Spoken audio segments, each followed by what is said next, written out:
Welcome to the Standardbred podcast by Raising the Standards, where you'll get easy to follow retraining advice to help you feel less confused and more confident to swing into the saddle and unharness the potential of your Standardbred. Here's your host, lover of a good old champ with a stamp, Nick Tassoni. Hello and welcome to this episode of the Standardbred podcast. My name's Nick. I'm the founder and everyday manager of the Raising the Standards program. I'm taking a little bit of a different approach to this episode, and I know it's been a big gap between episodes. So I wanted just to touch on the fact that I've really dialed down a lot of the social media channels for Raising the Standards lately, and the podcast has been a little bit intermittent. The reason for that is because I've been going through some family things at the moment. I've had a son who's been quite unwell, and for me, it's about not pushing too much content out there, because what happens is I'm finding a lot of people are connecting with Raising the Standards, and I'm just not able, I don't have the capacity at the moment to respond to a whole bunch of inquiries in a really timely way. And I like to try and be as responsive as I can. So I've had some other priorities that have popped up, and what that has meant is I've just left Raising the Standards ticking in the background and tried to be responsive to people who are writing in, but at the same time I haven't wanted to try and create an influx. And that does happen when we put podcast episodes out or we put social media content that gains a lot of attention out.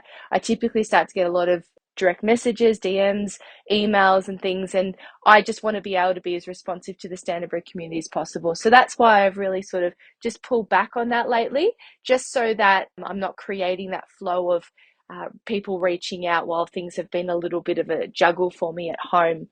But I wanted to put this episode out now with that understanding, but also to, I guess, I've started seeing a little bit of a trend lately in the people reaching out or joining our programs, which is showing a real shift in the Standardbred world, which is very exciting. I'm seeing just a lot more people connecting with Raising the Standards. I think finding this podcast, finding some of our content that's out there on the internet, referrals, word of mouth, and also generally I think it's showing a good trend and real uptake in more and more people taking on Standardbreds and being excited about retraining their own horse and taking these green horses and getting started with them. So that's brilliant news for Standardbreds. The more homes we're creating, particularly people who have not been involved in the breed before, just means that we're opening more and more opportunities for Standardbreds from all around the world. So I'm very, very pleased with that. But what I'm also finding is that the kinds of inquiries and feedback I'm getting is a lot different to typically what I've seen the trends in the kind of people connecting with our programs in the past. For those of you who don't know me, I actually have a Bachelor of Media Studies, so I do have a media degree behind me, and that's actually my trade, although I tend to sort of lean into the fun things that I enjoy a bit more, which is Standardbred retraining. But I am a media professional by trade as well. So it's made it easier for me to understand how to communicate to the world and how to create some of these online programs with the resources we have. But we do have programs and initiatives out there now that are starting to gain more attention from new people, which is wonderful.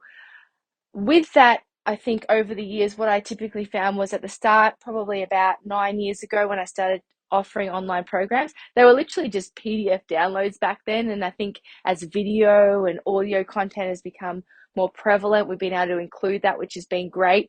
But the people that started with Raising the Standards, and we've got students, particularly those in our online Standardbred club, who have been part of my online programs for years and years, 5, 6, 7 years plus. And in that time, they've enrolled in every program I put out. They jump in, they're so excited. It's such a great energy. And I speak to these people and see updates regularly in our programs or via email of people really developing. And they have built these amazing connections with their Standardbreds.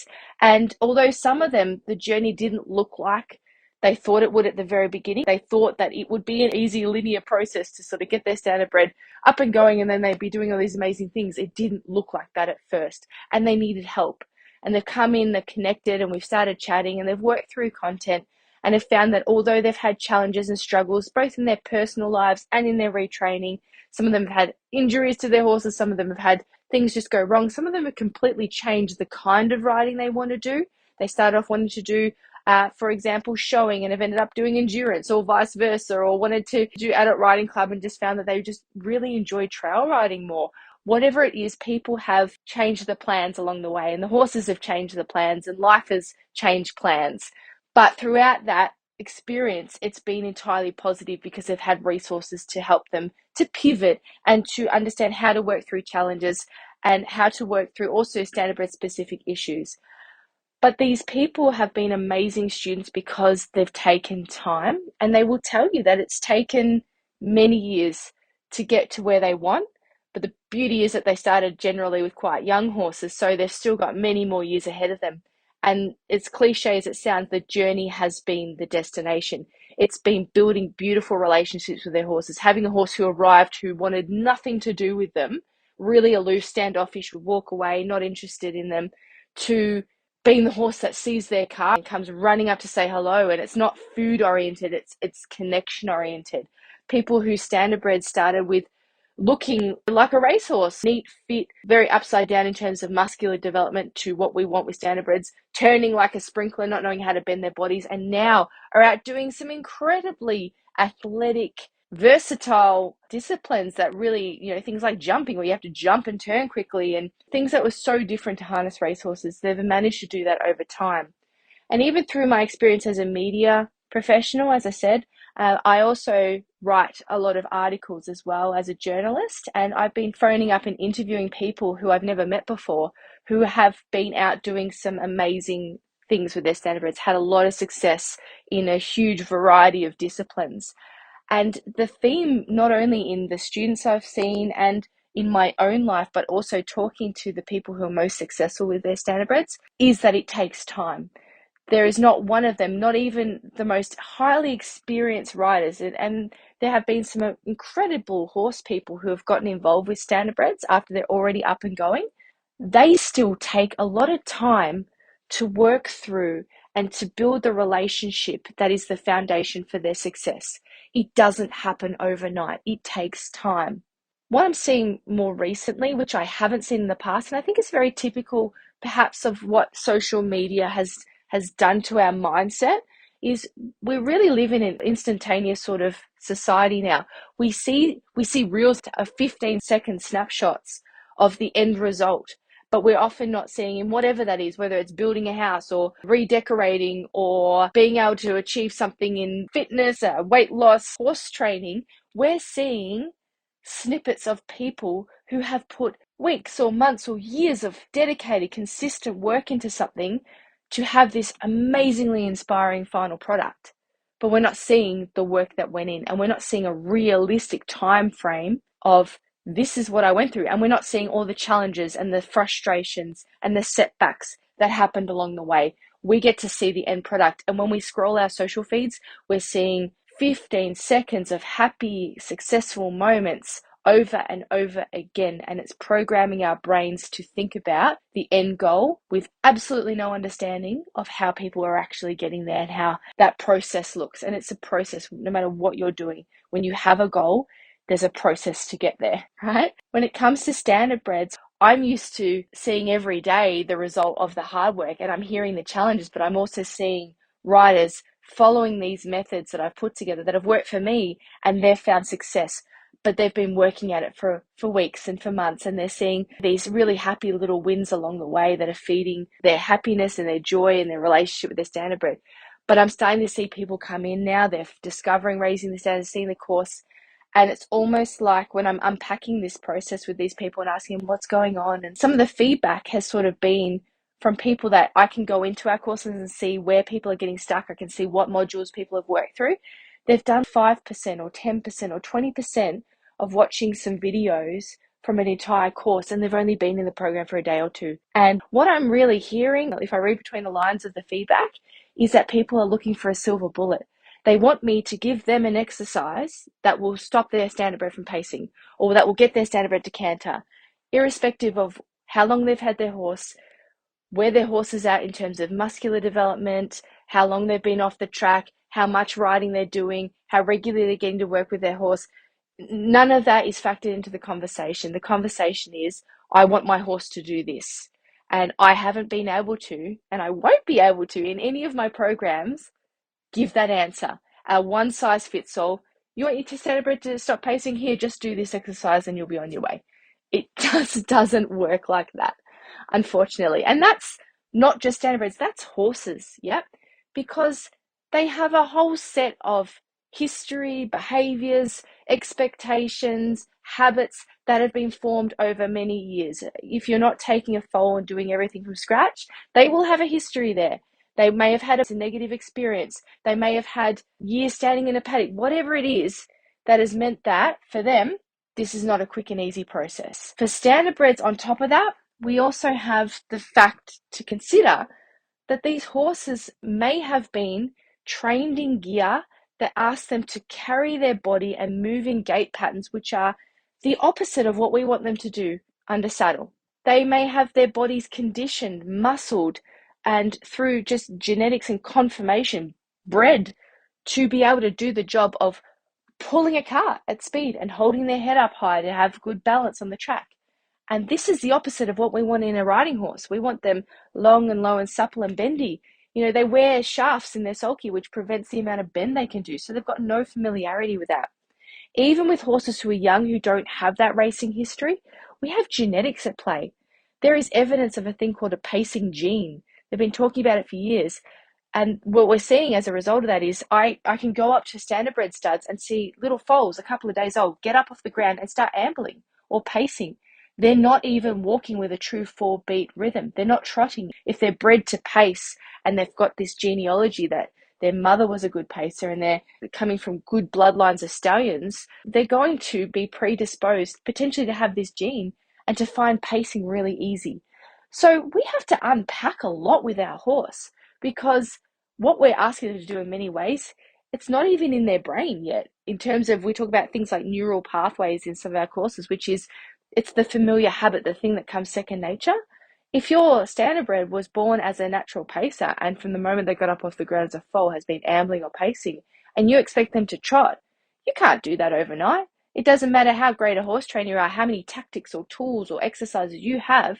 It takes consistent practice over time and learning aids. So how do I get my horses to trot and not pace? I have to teach them what trotting feels like and then pair that with an aid.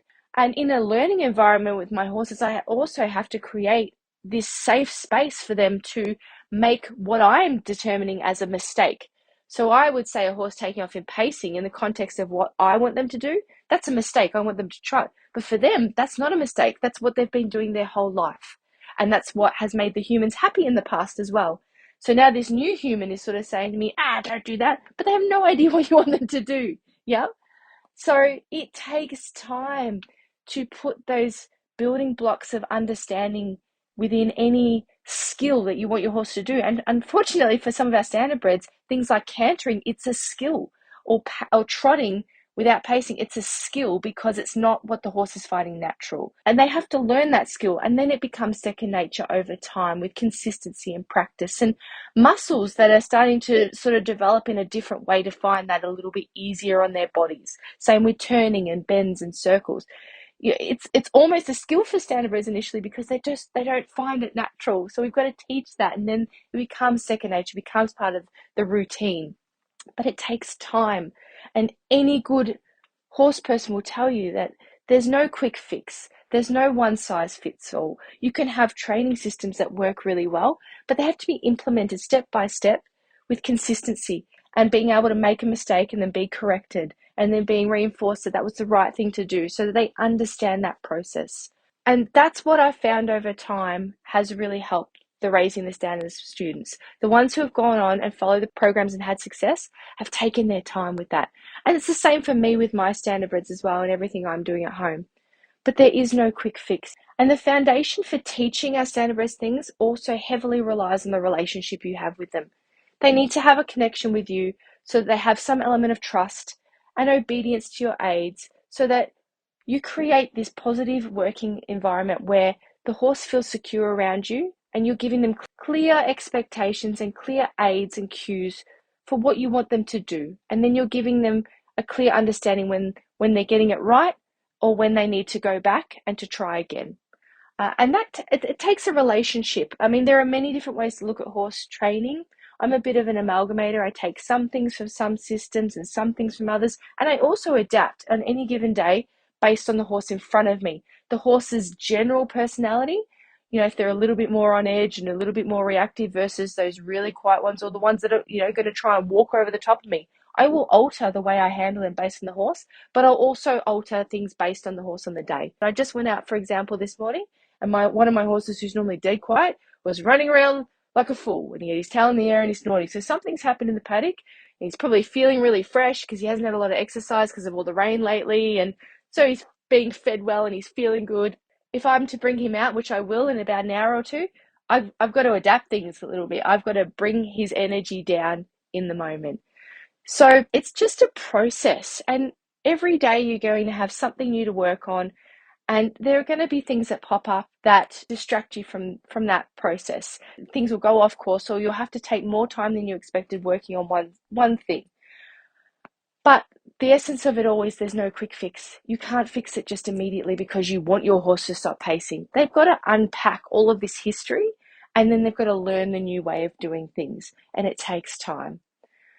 And so that's what I think, want to highlight here. Generally with standardbred retraining, I will say this: once you get past the basics and you install all of the gaits and the skills that you need to do the activity you want to do, you then go off and you start focusing on other things. People, once they get to a certain level, they go off and then they get a coach who will help them to progress and do more advanced skills within their interests.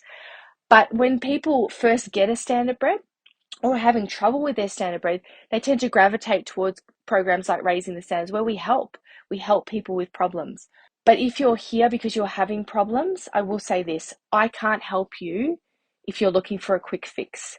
You can enroll in my programs, but you're probably going to be very disappointed to see that there's a lot of videos and there's a lot of me talking, because I'm talking through process. And I take a lot of time chatting through the details. I love the details, and to give examples and stories. And there's a lot of talking head, me like, this is why I'm doing things, and this is where we're going next, and really deep explanations, and they take time to get through.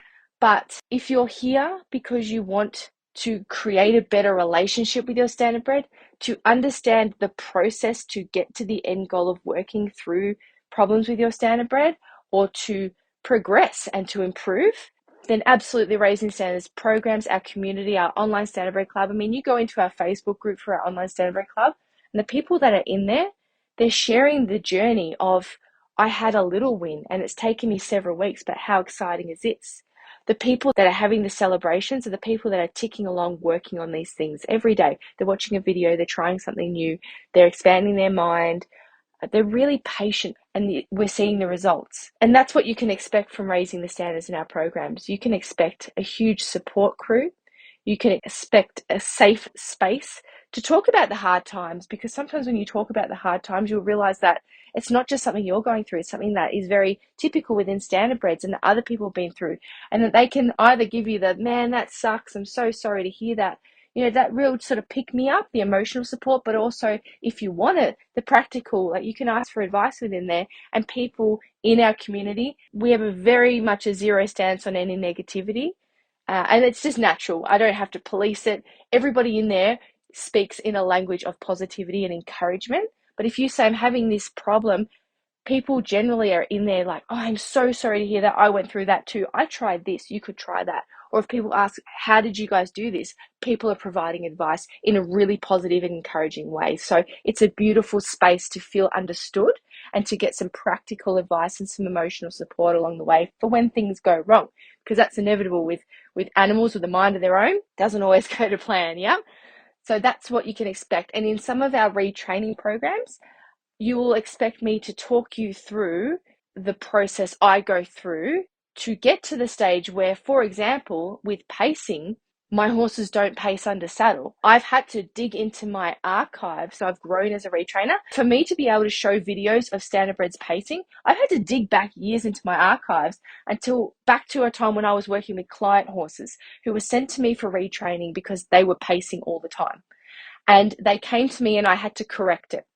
The reason I don't have dozens and dozens of videos of me showing you how to stop a standardbred pacing under saddle is because I don't get to that stage.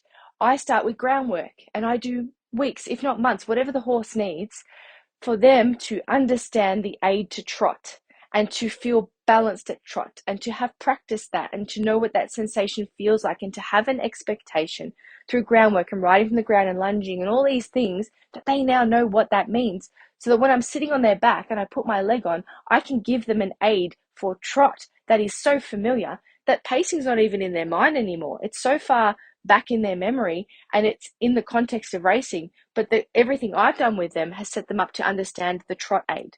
It's the same with canter. My horses, they can struggle. Like, it can take time to teach a standardbred to canter, depending on many factors based on their history and their body and your experience level as well. But typically I got a pretty good result with canter, but I also did that in a way that set the horse up to be able to canter in the context of what I wanted. And that was with balance and rhythm and confidence and feeling really good about that. But I didn't tend to do things like racing my horses off in a trot and kicking until they cantered, and they're sort of just blind running, because then when I'm trying to create that relaxation in the canter, they've already got this experience of canter is just like this big rush jumble of energy and people kicking me, and it's not pleasant for the horse. So again, everything that I'm teaching is a process that unfortunately, it's not a quick fix. It's not a do this and your horse will be able to do these things. It is come and learn some groundwork, come and learn some connection building, come and learn the aids that you can work with your horse over time, so that when they're ready and you're confident in where they are at with their training, to ask for trot, to ask for canter, to ask for bend and turn and circles, it's just second nature because they've had a lot of practice with that and you guys are communicating really well. And that's really key. And over the years, I've rehomed a lot of standardbreds to different homes to do different activities, jumping, dressage, showing, pony club, adult riding club, endurance, whatever it is. And they've been wildly successful, winning state championships in multiple disciplines. I can't take credit for that. The only thing I can really take credit for is that I took the horse from racing, I rehabbed their body and their mind, and I put foundation training in that really helped them to propel to success. But from there, the biggest and most crucial aspect was the people I chose to rehome those standardbreds to put the time in. And I identified very early that not only did they have the level of skill I thought the horse needed or the aspirations that matched the horse's abilities, but I picked people who said all the right things in terms of what they expected out of this journey. I never rehomed a horse to someone who expected to be out doing amazing things in a month, because it just doesn't happen. Not even if the horse had a really good level of training. I rehomed horses to people who had that long game mindset of, I want a horse for the next 20 years and I want to put oodles of time and have lessons and better myself and spend time hanging out with my horse. And that's why these horses have been successful, because they've gone with people who have wanted more than just to get the skills now to do what they want, and they don't want to do it tomorrow. They want to do it in time and have a great relationship with their horse and put the energy and the effort into things and take that really patient long-term mindset. The foundation training is really important, and that's what you'll learn through our online programs, but it's the mindset and the attitudes of the people taking these standardbreds that really is the difference between how far you're going to get in the long run. So, bit of a different sort of chat today, but I wanted to unpack that with people, because if you're looking for a quick fix or you're looking for the exercise that's going to fix all the problems for any horse, I can't give you that. I don't want you to feel really disappointed when you enroll and then you get a whole bunch of videos of me talking through processes, because that's what it is. It's me giving you years and years, and I've invested thousands and thousands of dollars of my own money to go out and to learn these skills and to work under some amazing trainers and putting the time in the paddocks. And then I've seen it work for many of my horses and many of the students I've had who have put the time into. So, but if you're here because you want a better relationship with your horse, because you want to do some great things in the future, but in the meantime, you're really happy to celebrate little wins. You're really happy to connect with like-minded people. You want to have a positive energy around your learning. You want to know, how does somebody actually fix that? And then really geek out in that and then go and have a try with things. Then you're in the right place. And I really encourage you to consider some of our programs. Join our online Standardbred Club. It's 99 Australian dollars for ongoing access now. You get about 50 tutorials, including the entire groundwork workshop, instant access, and then you get access to a Facebook group where you can chat to other people.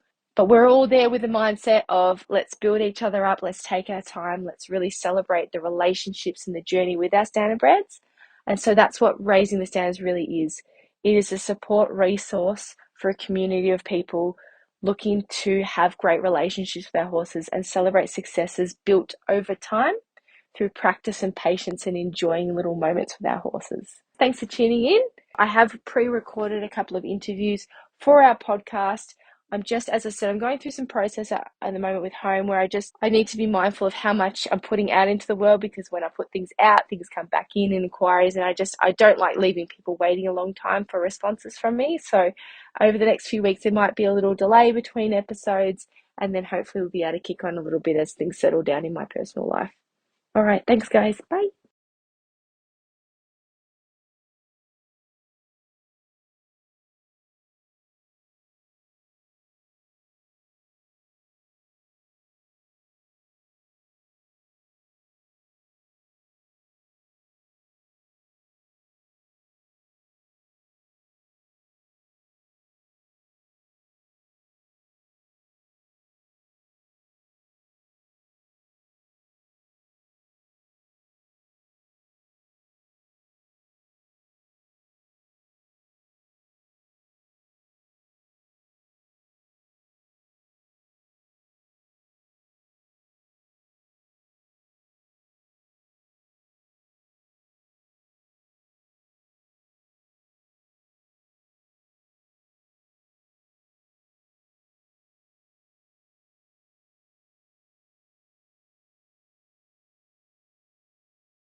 What I'm starting to see more recently is people enrolling in our program and being enrolled for a day or two, not having the time to really even consume a lot of content, let alone go out and try things.